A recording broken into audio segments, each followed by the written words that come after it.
The compact SUV segment is hotter than ever and you've never had as much choice as you have today. We've lined up 7 of the options available to you and we'll tell you what they're like outside, what they're like inside, the features they get and what they're like to drive. And finally, we'll tell you which is the one that suits your needs the best. They're all familiar faces, so we'll keep the introductions short. The second-gen Hyundai Venue is the newest of the compact SUVs, while Kia has 2 entries in the Syros and Sonet. Bringing in some European flavor to the segment is Skoda's Kylaq. The XUV3XO promises Mahindra virtues in a compact SUV package, and then there's the sales champ Tata's Nexon that's hitting record numbers after all these years. Last but not least, India's largest car maker Maruti Suzuki has an option for you in the Brezza. But we'd love to know which of these 7 SUVs is your pick, so do let us know down in the comments. And if you haven't already, please do subscribe to the Autocar India channel and hit that bell icon to be notified every time we have a new video up. The common trait is that all models measure just under 4 meters in length, qualifying them for small car GST rates. But you sure won't confuse one model for another. The new Venue looks more substantial than the first-gen model, even though height, width and wheelbase are just marginally larger. Flares and creases, as well as full-width light bars front and rear have been used to good effect. There's the option of the N-Line too if you want a sportier look. Of the 2 Kias, it's the Sonet with the more conventional look. A chunky stance and muscular details do give it plenty of road presence, while 2024's facelift means styling conforms to latest trends. The Kia Syros takes a very different approach to compact SUV design. The high roof shape that helps maximize cabin space is distinctive, but styling is just a bit too rad for most tastes. The rounded nose, low-set headlights that are pushed to the sides, and some over-styled elements have unfortunately kept many potential buyers away. The Mahindra XUV3XO is the widest of the compact SUVs and also boasts of the longest wheelbase. Styling is in your face with those vertically oriented headlamps and C-shaped DRLs. The XUV3XO looks beefy, but the proportions are a bit off, all thanks to that sharply cut tail section. The Kylaq is all about crisp details and neat lines, and you like the visual link to larger Skodas. It's attractive, but some might find the look at the back more hatchback than SUV. The Tata Nexon is the oldest model here, but you wouldn't tell by looking at one. 2023's comprehensive facelift brought in a sharp and eye-catching new look. At the same time, the upswept beltline and coupe-like roof carried over from the original lend the Nexon distinction even today. What the Nexon also stands out for is its generous 208mm of ground clearance, which is the most here. With its high bonnet, upright pillars and chunky cladding, the Brezza conforms to the SUV design and styling template. A facelift comes soon, but don't expect too much of a visual makeover.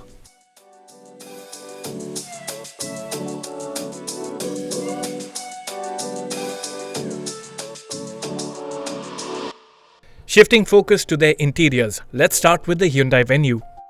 I've said it before and I'll say it again, the Venue marks a return to form of sorts for Hyundai when it comes to cabin quality. Now there are no soft touch materials inside, but you can tell the thought has been given to the textures on the top, this portion of the dashboard and even the choice of colors inside. Of course, what really makes a big difference to the look and feel of things inside are these 2 screens. So you get large digital dials as well as a large touchscreen on higher spec models, and they're both very nicely laid out, easy to use and easy to refer to.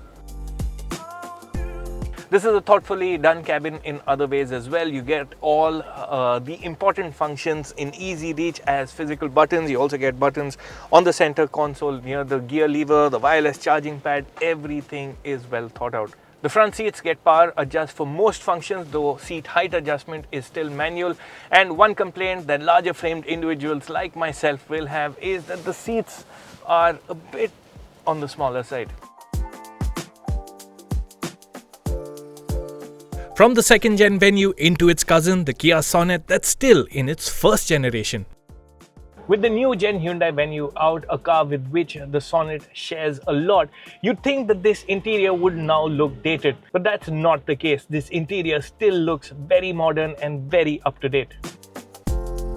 Highlights on the Sonet include the consistently high level of quality inside. Again, no soft touch plastics, but all that you see is really nice to the touch. There is a certain weight to these vents. All the buttons are nice to use as well, and the steering, particularly with this contrast stitching, looks very nice. Then there are things like the screens. The digital dials are very crisp. The touchscreen is also very nice to use. But the binnacle around the screens is a bit high and could hamper visibility for shorter drivers. The front seats are well padded but aren't ideal for larger framed occupants. Switch over into the Syros and you'll get a very different Kia, and for that matter, compact SUV experience. The Kia Syros really distinguishes itself the moment you step inside. It's got an airiness and a roominess that you just don't get in any other compact SUV. Now, helping that feeling, of course, is the large glass house. The windows are quite low, and of course, the roof is also quite high. Then, quality levels are also really impressive. You won't find any soft touch materials on the dashboard, but just the use of different types of textures and materials. There's textured plastics on top, a gloss finish here. It's all very, very nicely done. I also really like the distinct design of the steering wheel and how all the buttons have been clubbed together, including for the drive mode and traction mode on the steering itself. Then you have the tech features, a 12.3-inch digital dial cluster, a 12.3-inch touchscreen, as well as a 5-inch screen for the climate control system. Now, this middle screen is sort of a screen to fill in the blanks between the two large ones, because it doesn't really serve any purpose, because you would more often than not just use the physical buttons for the climate control system, which are positioned lower down.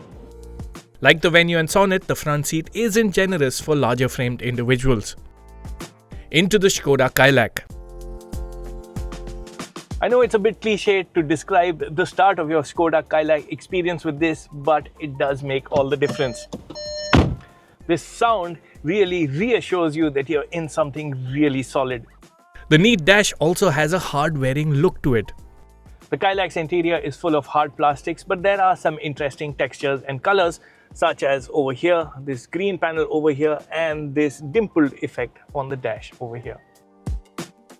Among the things that I like inside the Kylaq include this two-spoke steering with its knurled rollers, really nicely done. The digital dials are also cool in their own way. The touchscreen also slick in its operation, but what is a downer is the resolution of the cameras. You only get a rear camera and camera quality isn't good. Also, the slide type controls for the climate system aren't as easy to use as knobs would have been. On the plus side, the Kylaq packs in powered adjust for both front seats, but there's more that'll make it appeal to taller drivers, and that is just how large these seat backs are. They extend way up to your shoulder. Next up, the Mahindra XUV3XO. The XUV3XO's cabin seeks to win you over for its upmarket look. It's the only one with padded materials on the dashboard and the light colors on the lower section of the dashboard, and these cream colored seats also give it that premium appeal. However, keeping these seats clean is going to be a very painful experience. Now, speaking of the seats, they're really nicely cushioned, but larger framed individuals like myself will find side bolstering a bit intrusive. Tech-wise, the 3XO packs in digital dials as well as a large touchscreen. But the thing is, the pace of progress in this segment is so rapid that these screens, which looked quite new age just a year ago, aren't quite at the top of the game today. A disclaimer before stepping into the Nexon.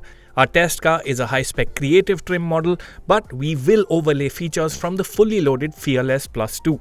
The Nexon has been around for a while now, but you wouldn't think so when you take a look at its interior. It's got all the new age elements like a big touchscreen and a minimalist appearance to the dashboard. The last round of updates got the Nexon a two-spoke steering wheel with Tata's illuminated logo. You also get a new climate control panel with toggles for the temperature controls and blower settings and other features part of the panel itself as touch controls. Digital dials are also included on fully loaded Fearless Plus versions. While it is all nice in look and the touchscreen is responsive and the 360-degree camera is particularly nice, the Nexon still has its shortcomings. For instance, the front seats are not accommodating for a large passenger like myself, and even ergonomics are slightly off. I'm not comfortable with my seating position. The seat position also doesn't go down as low as I'd like it to, so I'm looking down on the road rather than straight at it. And also, these pillars do create quite a bit of a blind spot. And all the best trying to access the USB slot through the narrow opening. And finally, into the Brezza. Now, like the Brezza's exterior, the interior is also very straightforward and relatively simply done. It doesn't take the tech route to really wow you. What it does is come across as a very user-friendly space. All the buttons, and there are a lot of buttons, are where you expect them to be. And generally, it's a very fuss-free cabin. Taking pride of place on the dash is a 9-inch touchscreen. 9-inch touchscreen aside, you get analog dials, but there is a pop-out head-up display screen. In terms of cabin quality, you will find a few textures on the dashboard, but on the whole, they're all hard plastics in use here. And what you will also find with Marutis from a few decades ago are these power window switches. But a trait also shared with other Marutis is very comfortable seating. Now, one of the highlights on the Brezza are its front seats. They're really nicely cushioned. They're large seats, so even a large adult like myself will feel very comfortable on them. And they actually add to the soft suspension setup by giving you an additional level of comfort.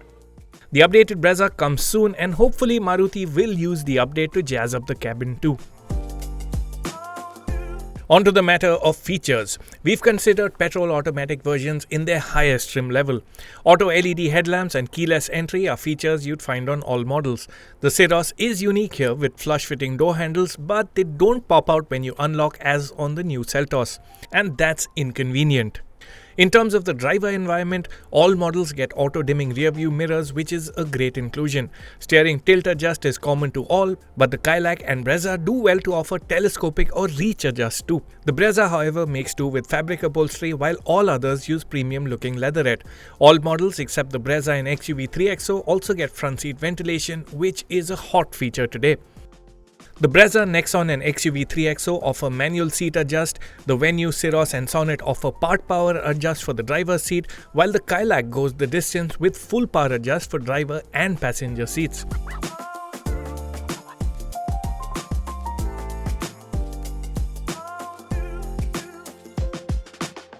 In terms of comfort features, all models get climate control, though the XUV3XO is the only one with dual zone climate control, allowing individual control of cooling up front. The Syros, Sonet and Nexon go one up on rivals with onboard air purifiers. An electric parking brake is a premium feature you'd find on the Venue, Syros and 3XO. Sunroofs are part of the package on all models, but it's the Syros with bragging rights with a massive panoramic sunroof. The Nexon and 3XO also get dual-pane sunroofs that are quite large.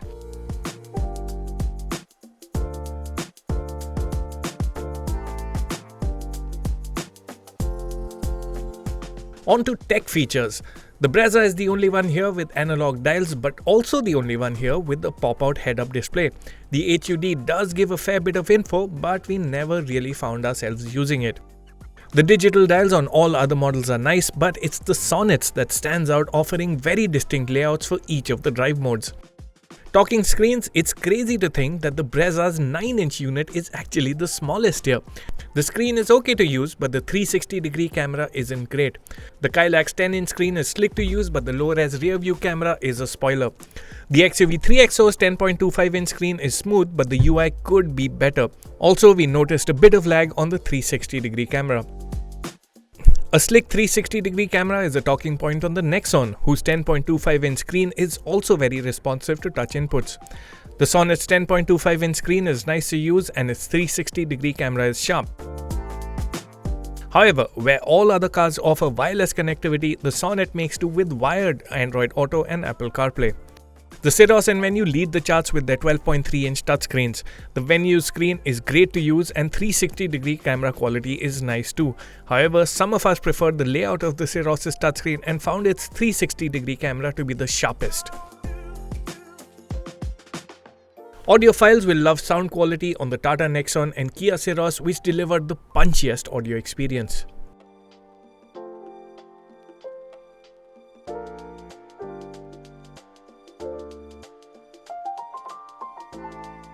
Switching focus to the back seats and into the Venue first.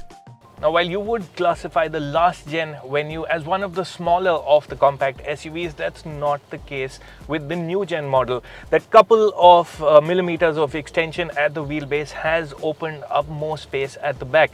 Now, I'm just under 6 feet tall, front seat set to my driving position, and I have a good enough distance to the front seat, and it is helped by this scooped out portion of the front seat backs. You can also accommodate 3 adults, but the problem is that the seat base is ideally contoured for 2 occupants, and the seat sides also don't extend all the way out. Seat cushioning is good. You have the option to recline the backrest by a couple of degrees, but what could have been better is thigh support. The Sonet feels more compact than the Venue. What's clear when you come from another compact SUV is that the Sonet is amongst the smallest in the segment. Now, rear seat legroom is adequate for someone of my size, but anyone taller will feel out of place at the back. Even in terms of space for three adults will be a squeeze at the back. But this seat is reasonably comfortable for 2 occupants. What's also nice is that Kia has packed in a rear window sunshade. Space-wise, it's a similar story in the Kylaq. The Kylaq is on the back foot when you're talking off the back seat. It doesn't have the same sense of space that you get in most other rivals. And though knee room is adequate, this is not a cabin that is well suited for 3 passengers at the back. In fact, the seat is also contoured for 2. Though I must say, headroom is adequate, and what is nice that all 3 passengers get adjustable headrests. The Nexon has its hits and misses at the back. Space and comfort at the back remain decent in the Nexon. There is enough cabin width for 3 occupants to sort of squeeze in. What is nice is that the seat is flat, so you can sort of extend and sit on the edges. What does take away a bit of that sense of room in a Nexon is the windows. Now, the window line is quite high to start with, and because of the way the roof slopes downwards, the window also doesn't seem as large as it should have been. The Brezza offers plenty for rear seat passengers. That sensible and practical nature extends to the back of the Brezza as well. Rear seat comfort is one of the best in the segment, and again, that's down to the seat cushioning, which is very well judged. It's on the softer side, but even over long drives as we've experienced right now, it remains very comfortable. Space is another highlight. Now, I'm just under 6 feet tall, front seat set to my driving position, very well catered to on knee room, and no problem on headroom either. Space for 3 passengers at the back is also among the best in the segment, and because the seat is flat and extends way out, all 3 passengers will sit in a good deal of comfort. What is a spoiler? No headrest for the center passenger, and these headrests sort of poke into your neck. The XUV3XO is the widest model here and has the longest wheelbase too, and rear seat occupants will reap the benefits. At the back too, the XUV3XO scores with its very well padded seats, and space for 3 is actually among the best. The fact that the seats are flat and extend quite a bit out towards the doors means that there is room for 3 to sit in good comfort. I would have liked a bit more thigh support though. If rear seat space and the experience at the back is the deciding factor for you, the Kia Syros will immediately win you over. That feeling of airiness and roominess that I touched upon at the front of the Kia Syros also extends to the back seat. I'm just under 6 feet tall, the front seat is set to my driving position, and I have an adequate level of knee room. But the Syros also has a trick up its sleeve with sliding rear seats. So I can slide my seat all the way back and just check out the room it offers. It's roomier than some mid-sized SUVs. Kia has also thrown in quite a bit to pamper rear seat occupants. So you get a rear center armrest, there are sun blinds for the rear windows, and what is unique to the Syros is rear seat ventilation. Even though it's just for the base, it does make quite a bit of a difference on a hot day. But for all its features and even space for 3, the Syros frustratingly misses out on an adjustable center headrest.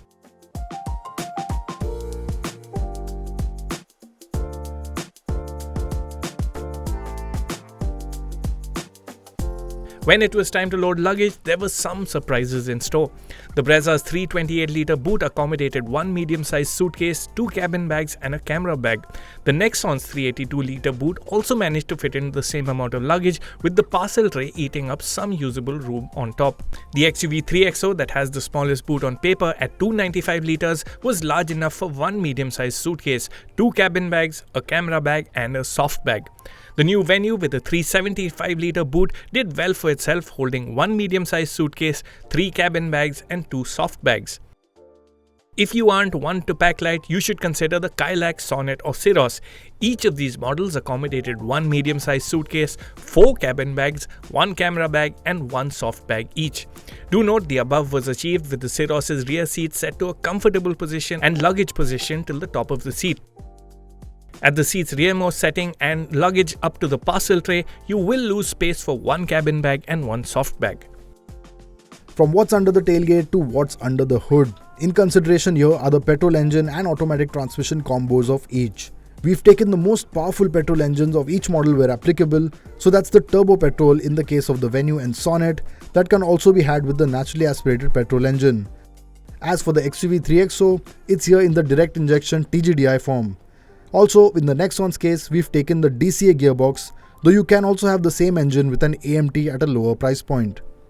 To quickly run you through the specs, the Korean trio of the Hyundai Venue, Kia Syros and Kia Sonet use a 120 horsepower 1-litre 3-cylinder turbo petrol engine with 7-speed dual-clutch transmission. The Nexon's larger 1.2-litre engine is near identical to the Hyundai's 1-litre in power and torque, though the 7-speed dual-clutch gearbox is different in its use of a wet clutch design. You'll find 6-speed torque converter auto boxes on the XUV3XO, Kylaq and the Maruti Suzuki Brezza. The Mahindra's 1.2-litre direct injection turbo petrol engine makes a class-best 131 horsepower and 230 Nm. The Kylaq's 1-litre 3-cylinder TSI makes 115 horsepower, and the Brezza is the only one here with a naturally aspirated engine. While the 1.5-litre is largest by displacement, power and torque are the lowest here. Now the Hyundai Venue is the newest SUV here. A lot has changed, but then a lot is similar as well. The powertrain for one is unchanged from before. So a 1-litre 3-cylinder engine, turbo petrol, 120 horsepower, mated to a 7-speed DCT gearbox. And performance was never really a complaint on the Venue, and on this one it's the same. You have a good bottom end and it has a nice clean pull through the rev range.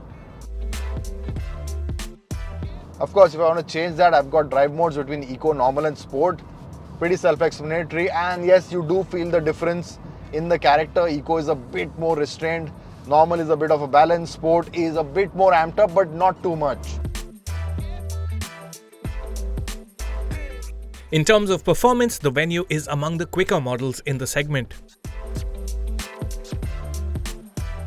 But what's surprisingly nice is the 7-speed DCT. The earlier one was a bit too jerky, a bit too responsive, a bit too eager. This one has toned down slightly. This is a friendly powertrain option that's smooth, refined and feels at home on the open road. In bumper-to-bumper traffic though, the gearbox can feel a touch hesitant, particularly while downshifting. The problem with this gearbox is particularly in the first 2 gears. When you're in bumper-to-bumper traffic or crawling over a speed breaker, that transition from first to second, that is what gives you that bit of jolt that you don't really need. Once you're up to cruising speeds, it's not a problem. You've got paddle shifters for a bit more control. You've got a Tiptronic function down here as well. Now, before we get on to the ride and handling, I'd like to touch upon the refinement of the engine because it is quite commendable. You don't have that typical 3-cylinderness. It doesn't thrum and vibrate. The suspension has been retuned for the Venue, and that has of course changed a bit of the dynamics as well. It is a bit more soft now, supple, takes on the bad roads, the low speed bumps really well, but at the same time at highway speeds it is more than stable and you will not complain at all. The steering is very light, very convenient in the city, it's manageable, and I think for a car in this segment that is a bit more important. Yes, of course, if you're a keen driving enthusiast, this probably won't tick all the boxes for you, but as a balance, everything together, it makes a lot of sense. Now into the very radical looking Kia Syros. Now this thing has been a bit of a hit or a miss with the audience. What's it like to drive? Now it carries the same powertrain as the Venue and the Sonet, 120 horsepower with a 7-speed DCT. So performance is not bad at all. You have a good amount of punch, mid-range is strong, and then you have a bit at the top end as well. Performance is good in isolation, but the Syros is actually slower than most rivals. It's the slowest of the Korean trio, and a lot of that is down to its weight. In terms of refinement, smooth engine, only gets a bit shouty at the top end of the rev range, but where the most of the difference is in the handling. The Syros doesn't feel as chuckable as the Venue, or even the Sonet for that matter. Okay, so not that impressive in the corners, but what about everyday driving in the city? The first thing I noticed is the driving position. Nice and high, the dash is low set, so great view out. The windshield is nice and upright as well, and these quarter glasses also help. Additionally, when it comes to tight corners, maneuvering to tight spaces, you don't have big blind spots like you have on the Nexon, so that is a good touch. Then you have the steering, which is light but not too light. In the city, it's easy to maneuver, but it does have a good amount of consistency as well. And like the Venue and the Sonet, this also has drive modes, so you can engage a bit more sporty behavior, a bit more response from the engine. And then you have the DCT transmission, smooth and quick when the pace is good, but when you're in city, when you're in bumper-to-bumper traffic, it's not the smoothest experience. You don't have Tiptonic, you have paddle shifters, which again aren't the most enthusiastic. You won't really end up using them a whole lot, but you do get a bit of control. And then of course, ride quality. Over a bad patch of road, this has that underlying firmness that we know. If you want a really supple ride, and if your driving is a lot on bad roads, then this might not be the best. But on open stretches, flat tarmac roads, very good stability, composed and nice and confident. Now the second Kia in this massive lineup is the Sonet, quite different in comparison to the more radical Syros. But when it comes to the performance, it features the same powertrain, 120 horsepower turbo petrol engine, same 7-speed DCT. The driving experience is very similar to the Venues, which, as we've established, is no bad thing. Yes, you will experience the occasional fumble from the gearbox at low speeds, but there's pleasant power as you build speed. Performance is expectedly at par with the Venue. And what I particularly like is the braking on this car. Very sharp and very confidence inspiring. You don't have that initial bit of relaxed braking from the Syros or the Venue. Right from the word go, there is a very clear and distinct bite, and that is quite reassuring. It is a bit tight around the corners, the steering is light, but of course, like the Syros and the Venue, you get drive modes, steering modes as well, that do add a bit of heft if you're into that. But overall, it just is a very nice car to drive on open stretches.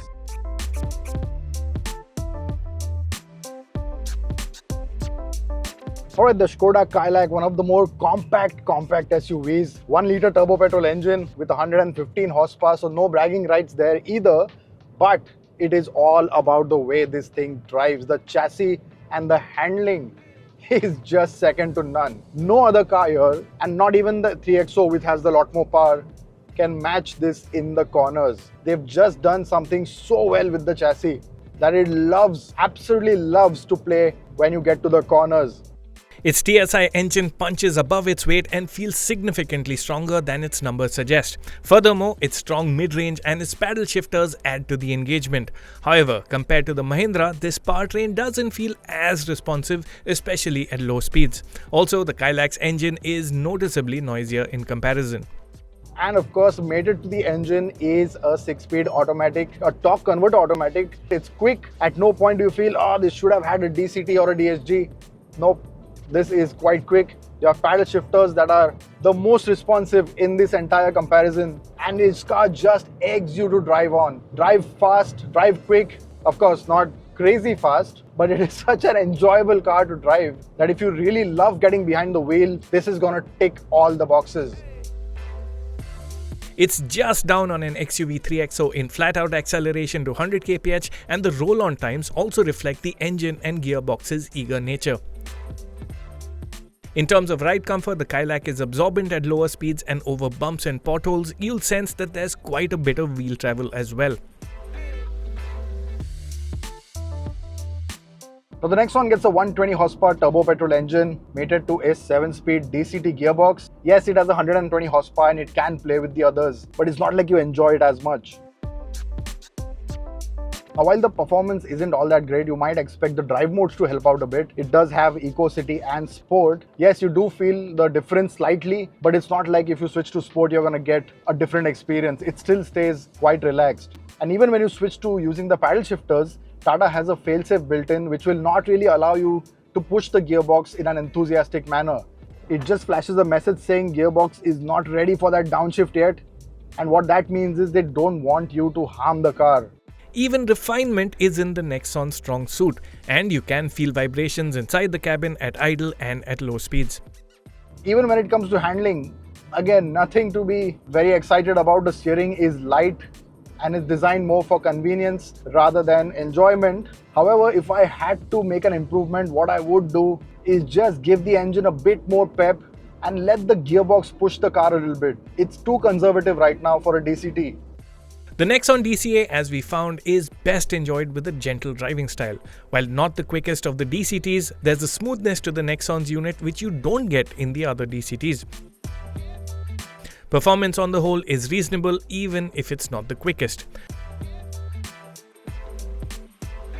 The highlight on the Nexon is how it feels when the going gets tough. This takes bad roads very, very well. Typical of Tata's, suspension tuning is done precisely for our battered roads. Obviously on flat surfaces it is quite composed and balanced, so you're not going to complain either way. But it really shines when the going gets tough. Well, now this is the compact SUV you buy if you really like to drive. The Mahindra XUV3XO, the most powerful compact SUV right now.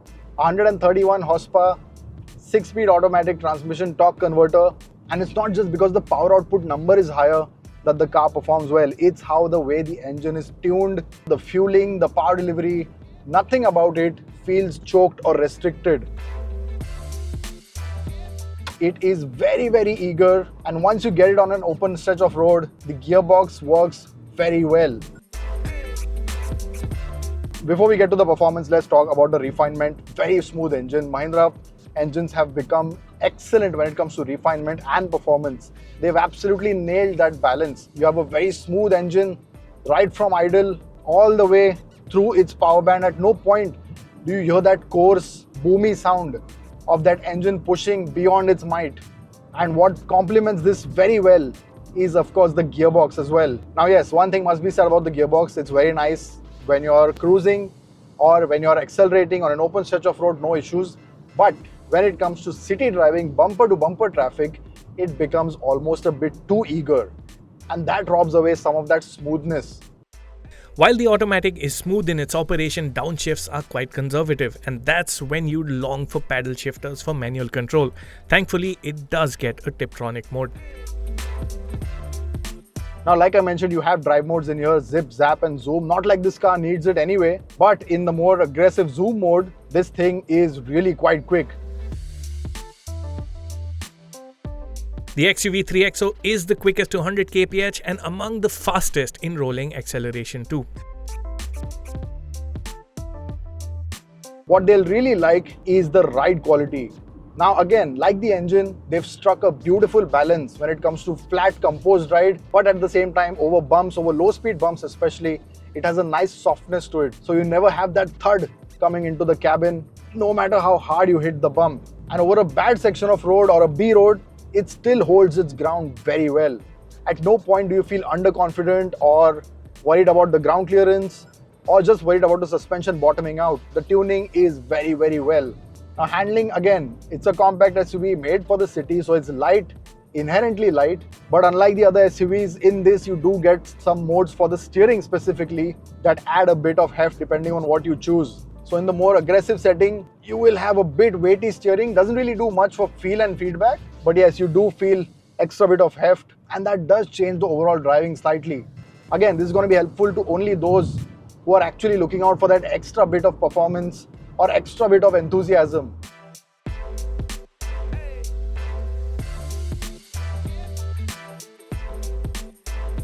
And finally, we have the Maruti Suzuki Brezza, 1.5 litre, 103 horsepower, the least powerful car in this comparison, but it sells like a Maruti should. I mean, you see these things all over the city. Performance is not its strong suit. What it relies on is just ease of use, ease of driving, light steering, engine that is smooth and refined, and a smooth shifting torque converter gearbox as well. Now, while the gearbox is smooth, it's not particularly quick. And what it means is that if you want a quick overtake, you jab the accelerator, there is a bit of lag before it downshifts, and after that, you are left wanting for more power, a bit more torque. Torque would have been a great addition. And what comes to mind is if they just put the booster jet, the 1-liter engine turbo petrol that you see on the fronts in this car, 100 horsepower, but it has a good amount of torque, that would be really, really good. Right now in this tune, it's more for relaxed driving, city driving, a chilled out right foot. The Brezza is the slowest here.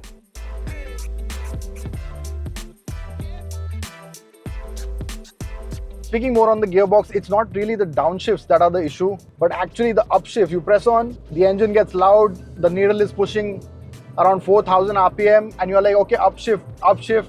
And especially when you're at a gradient going uphill is when it won't upshift soon, because it thinks, okay, I need traction, I need more momentum here. So it keeps the car in that power band, but it does get quite loud. If you want to counter that though, you have paddle shifters. Again, not the most responsive, but they will listen to your command and you will get that upshift faster than the car will do on its own. And this thing has no problems. Now at idle, vibrations are nil. You have nothing on the steering or in the seats. So it's very smooth in that sense. And coasting through the city, just ambling about town, you won't really feel like the engine is getting strained. However, get it out on the highway, and until you get it to a steady speed, a steady triple-digit speed that is cruising speed, it's gonna be a bit loud. Once it settles, it's fine. Once it gets to that 6th gear, no problem at all. Next up, what's really important is the ride quality. Now, the Brezza has always had a soft suspension setup, and it is a setup that suits Indian road conditions very well. Low speed bumps are very well contained. You have no issues in the city, so it never really thuds or feels firm inside. Then you have the seats as well. Now, obviously Nikhil would have appreciated the seats, but when you're driving, it adds an extra layer of cushioning to the suspension.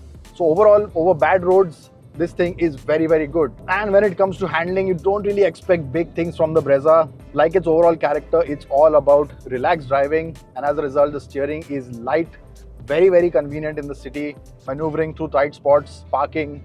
You're not going to have an issue at all with the weight of the steering. While we are out driving, it's a great time to talk safety. While all models comply to latest Indian crash test norms, not all have been rated by Bharat NCAP or Global NCAP. The Kia Syros, Skoda Kylaq, Mahindra XUV3XO and Tata Nexon are all Bharat NCAP 5-star rated models. In terms of safety kit, all models pack in 6 airbags, ABS with EBD, stability control and ISOFIX child seat mounts.